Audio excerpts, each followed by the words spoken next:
There were reporters in the front of the Capitol, and in front of reporters, Representative Yoho called me, and I quote, "a fucking bitch."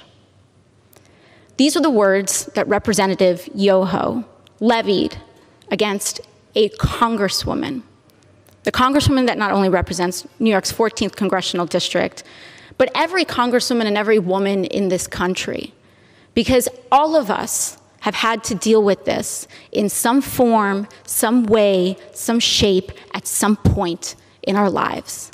This issue is not about one incident. It is cultural. It is a culture of lack of impunity, of accepting of violence and violent language against women, and an entire structure of power that supports that. When I was reflecting on this, I honestly thought that I was just going to pack it up and go home. It's just another day, right?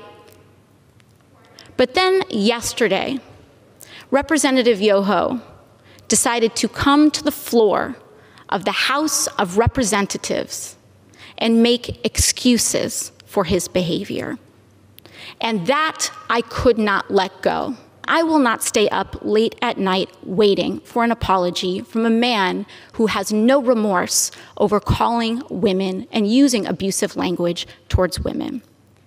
But what I do have issue with is using women, our wives and daughters, as shields and excuses for poor behavior.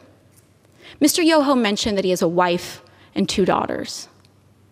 I am 2 years younger than Mr. Yoho's youngest daughter. I am someone's daughter too. My father, thankfully, is not alive to see how Mr. Yoho treated his daughter. My mother got to see Mr. Yoho's disrespect on the floor of this house towards me on television. And I am here because I have to show my parents that I am their daughter and that they did not raise me to accept abuse from men.